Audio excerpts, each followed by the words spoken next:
Assalamualaikum, salam sejahtera. Saya Muhammad Iqmal bin Ghazali, nombor matrik 296496. Bersama rakan seberjuangan saya, Syahrul Amin bin Saidin, nombor matrik 295915, akan menerangkan tentang kertas kerja program khidmat masyarakat Rumah Orang-Orang Tua di Pusat Jagaan Darul Hanan Kepala Batas Pulau Pinang. Oleh itu, saya mempersilakan saudara Syahrul Amin untuk membuat hujahan selanjutnya. Dipersilakan. Orang yang berumur 60 tahun ke atas dikenali sebagai warga emas. Warga emas ini banyak berjasa kepada kita, terutamanya apabila kita masih kecil dengan mengajar kita sehingga kita berjaya di dalam akademik. Selain itu, mereka sering ditinggalkan oleh seorang anak yang sibuk mencari kesehatan di dunia. Ini akan menyebabkan mereka akan bertanya. Oleh itu, warga khidmat usaha ini sepatutnya menjadi kasih sayang warga tua yang ditinggalkan dan dihargai jasa mereka. Tujuan kami mengadakan program Rumah Orang Tua adalah kami akan sedaya upaya membawa kasih sayang sebagai seorang anak semasa bersama mereka dan supaya mereka akan mendapat perhatian daripada masyarakat sekeliling. Kami akan berinteraksi dan berkomunikasi bersama warga emas bagi mengeratkan hubungan silaturahim antara kami dengan warga emas. Dan yang ketiga, untuk memberi kesedaran kepada masyarakat sekeliling tentang betapa pentingnya golongan warga emas kepada masyarakat. Matlamat umum bagi memastikan keupayaan untuk menyediakan perkhidmatan yang berkesan dan mesra ke warga emas serta mewujudkan pencerahan yang membolehkan dan membantu warga emas hidup sejahtera dan proaktif di negara ini. Memupuk nilai dan amalan yang menggalakkan saling menghormati, menghargai dan menyayangi sesama manusia. Manakala bagi matlamat teknikal memberi maklumat tentang pentingnya penjagaan dari segi tubuh badan kepada golongan orang tua serta berperanan penting warga emas dalam membangunkan ketabadunan kehidupan dengan memberikan maklumat saluran yang betul. Matlamat pelaksanaan memahami peranan pentingnya orang emas dalam kehidupan seharian, meningkatkan kesedaran masyarakat terutama golongan muda dan remaja tentang kepentingan menghargai kehidupan orang tua dan menggalakkan rakyat Malaysia mempunyai sikap yang berintegrasi. Menghargai pengorbanan dan jasa ibu bapa kepada kita dan masyarakat Malaysia sebagai penghargaan. Tambahan pula, program ini mempunyai keupayaan untuk menyediakan bantuan kewangan atau cukai lawan untuk memastikan orang tua yang terbela mempunyai kehidupan yang bahagia dan tidak toleransi daripada sesiapa sahaja. Punca matlamat. Program Rumah Orang Tua boleh diwujudkan untuk memenuhi keperluan sokongan dan perkhidmatan warga emas yang memerlukan bantuan dalam pelbagai aspek kehidupan mereka. Program ini matlamatnya adalah untuk meningkatkan kualiti hidup warga emas. Ketiga, membantu pihak berkenaan dalam menyediakan pelantikan untuk mengenal pasti kesihatan warga emas. Dan yang keempat, bagi mempertahankan ikatan keluarga. Situasi semasa, warga emas ini sentiasa disisih oleh anak sendiri, penjagaan kesihatan yang tidak memuaskan, kualiti perkhidmatan dan penyediaan, serta pematuhan serta peraturan dan piawaian. Terima kasih saudara Syahrul Amin. Sekarang saya akan menerangkan tentang kaedah yang digunakan. Yang pertama ialah menyediakan permainan seperti jigsaw puzzle, dam ular dan carrom. Aktiviti permainan ini dapat mengeratkan lagi hubungan dengan orang tua kerana permainan ini sesuai kepada semua lapisan masyarakat. Selain itu, permainan ini juga sedikit banyak dapat mengurangkan kesedihan penghuni rumah orang-orang tua tersebut. Yang kedua ialah memainkan lagu kegemaran. Mendengar lagu atau muzik dapat menjadikan orang tua itu lebih tenang serta salah satu cara untuk mengekspresikan emosi. Aktiviti ini juga sebagai terapi untuk merawat masalah yang berkaitan dengan emosi serta dapat meningkatkan keyakinan rumah orang-orang tua tersebut. Yang ketiga ialah melakukan aktiviti urutan seperti memotong kuku. Kita sedia maklum bahawa orang-orang tua sering sakit sendi dan sebagainya. dengan urutan dapat mengurangkan lagi kesakitan tersebut. Kalau bukan kita, siapa lagi? Yang keempat ialah membuat aktiviti bacaan. Membaca adalah satu aktiviti yang boleh dilakukan apabila melawat rumah orang-orang tua. Bagi orang tua yang terlantar di atas katil, tidak responsif atau cacat penglihatan, membaca bahan bacaan tertentu dengan kuat boleh menjadikan cara terbaik untuk merangsangkan diri mereka. Selain itu, buku sejarah dapat meningkatkan lagi semangat dan jati diri orang-orang tua tersebut kerana mereka melalui zaman sejarah itu sendiri. Yang kelima ialah menonton televisyen dan filem. Aktiviti ini dapat memberikan pembelajaran yang baharu dengan cepat dan berkesan. Selain itu, dapat memberi faedah tentang isu-isu semasa, apa yang berlaku pada masa sini, serta dapat menukar pandangan dan pendapat antara kita dengan orang yang lebih dewasa daripada kita. Contohnya, orang-orang tua tersebut. Seterusnya, saya akan menceritakan tentang jadual aktiviti. Pada pukul 7 sehingga pukul 7.15 pagi, saya dengan Syarul Amin akan membuatkan checklist peralatan sebelum bertolak dari UUM Sintok. Checklist ni adalah untuk melihat atau menengok barang-barang yang perlu dibawa, pastikan ada. Pada pukul 8.45 hingga pukul 9, jagaan kita tiba di rumah orang-orang tua di Pusat Jagaan Darul-Hanat. Pada pukul 9 hingga 9.30 pagi, kita akan mengadakan taklimat ringkas tentang persediaan yang akan dilaksanakan. Pada pukul 9.30 hingga 10.30 pagi, kita akan mulakan aktiviti kita yang pertama, iaitu memainkan permainan seperti jigsaw puzzle, dam ular dan carrom. Pada pukul 10.30 hingga pukul 11 pagi, kita akan mulakan aktiviti kedua, iaitu memainkan lagu kegemaran. Pada pukul 11 hingga 12.30 tengah hari, kita akan melakukan aktiviti urutan dan memotong kuku. Pada pukul 12.30 sehingga pukul 2 petang, kita akan rehat, makan dan solat secara berjemaah.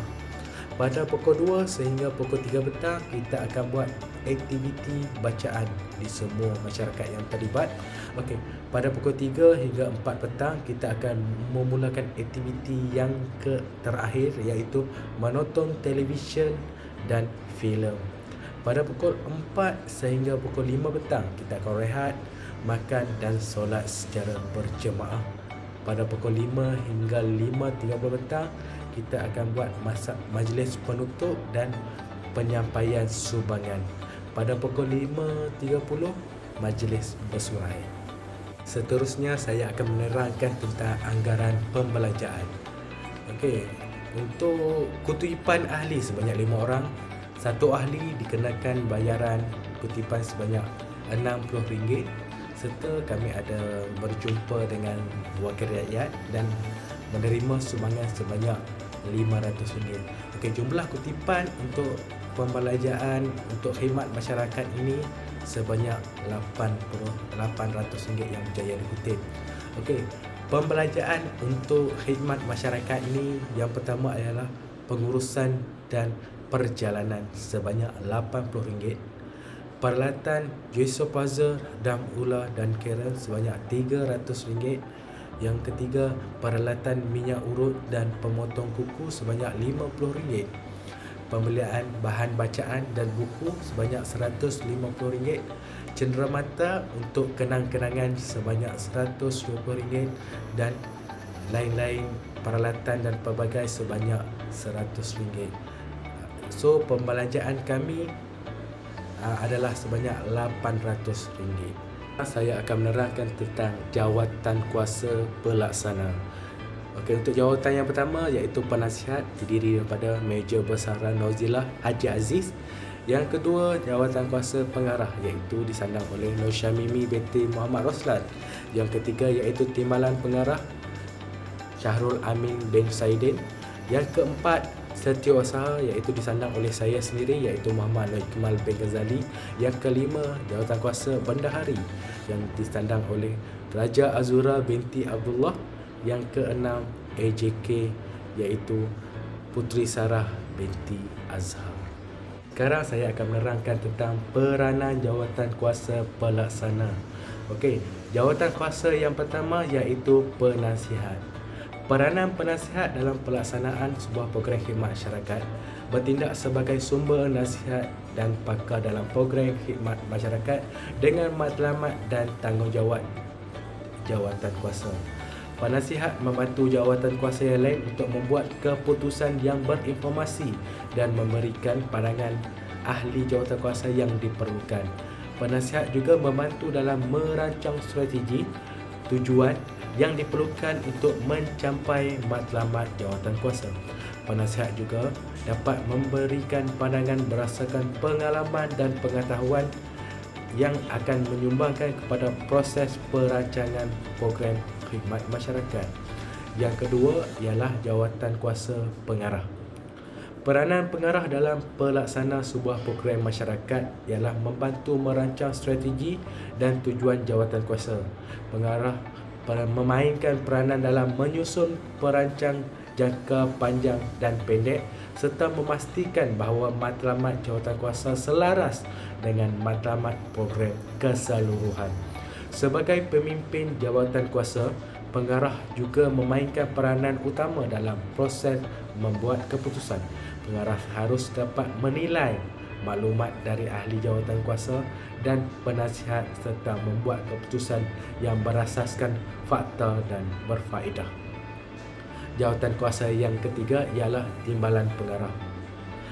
Peranan timbalan pengarah dalam melaksanakan sebuah program khidmat masyarakat bertindak sebagai pengganti pengarah jawatan kuasa pelaksana dalam keadaan di mana pengarah tidak dapat hadir untuk memastikan perjalanan proses berjalan dengan lancar meskipun pengarah tidak hadir. Timbalan pengarah juga membantu pengarah dalam melaksanakan tugas dan tanggungjawabnya. Timbalan pengarah akan memberikan sokongan dalam perancangan program, pengurusan program dan pengawalan program dalam jawatan kuasa. Seterusnya, jawatan kuasa yang keempat iaitu setiausaha. Peranan setiausaha dalam pelaksanaan sebuah program khidmat masyarakat bertanggungjawab untuk menyediakan dokumen yang diperlukan sesebuah program sebelum berlaku, termasuk mengumpulkan data dan menyusun isu-isu program yang perlu dibincangkan. Agenda ini membantu ahli jawatan kuasa yang lain untuk bersedia dan membincangkan serta membuat keputusan. Setiausaha juga membantu dalam menyediakan kertas kerja atau laporan program yang mungkin diperlukan oleh jawatan kuasa yang lain atau pihak berkuasa atasan. Jawatan kuasa yang kelima ialah bendahari. Peranan bendahari dalam pelaksanaan sebuah program khidmat masyarakat bertanggungjawab untuk menguruskan semua aspek pembelanjaan program dalam kewangan jawatan kuasa. Ini termasuk menguruskan pembelanjaan, penerimaan dan mencatat pendapatan serta memastikan kepatuhan terhadap anggaran pembelanjaan yang ditetapkan.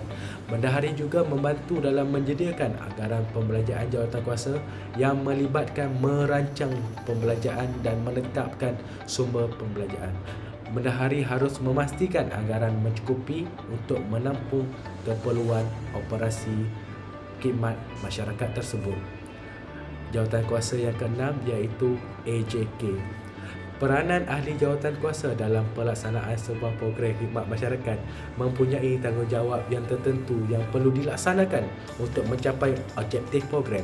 Ini juga termasuk pengurusan program dalam pelaksanaan program. Setiap ahli jawatan kuasa perlu bekerjasama dengan ahli lain dalam mencapai matlamat program bersama. Ini melibatkan kemahiran dalam komunikasi, mendengar dan bekerja dalam satu pasukan bagi menjayakan program khidmat masyarakat ini. Oleh itu, akhir kata, diharap agar program khidmat masyarakat ini dapat memberi keceriaan kepada penghuni rumah orang-orang tua di Pusat Jagaan Darul Hanan Kebala Batas Pulau Pinang. Selain itu, dapat menyuntik motivasi untuk menaikkan semangat warga emas tersebut supaya terus ceria dan semangat dalam melaksanakan semua perkara. Ianya diharap dapat memupuk perasaan kasih sayang di kalangan para ahli dengan warga emas tersebut. Secara tidak langsung dapat mengeratkan hubungan silaturahim dengan warga emas, ahli dan juga pentadbir di pusat penjagaan tersebut. Pengurus rumah orang-orang tersebut juga banyak memberi kerjasama yang baik untuk melaksanakan program khidmat masyarakat ini. Terima kasih banyak kami ucapkan. Semoga program ini dapat berjalan dengan lancar dan mendapat manfaat sepenuhnya kepada warga emas tersebut. Akhir kata, program ini dijangkakan akan dijayakan dalam suasana yang cukup harmoni, ceria dan penuh dengan nilai murni serta perasaan kasih sayang di kalangan mereka yang terlibat untuk menjayakan program khidmat masyarakat ini. Semoga usaha murni yang dilakukan akan diberkati dan dirahmati oleh Allah yang Maha Esa.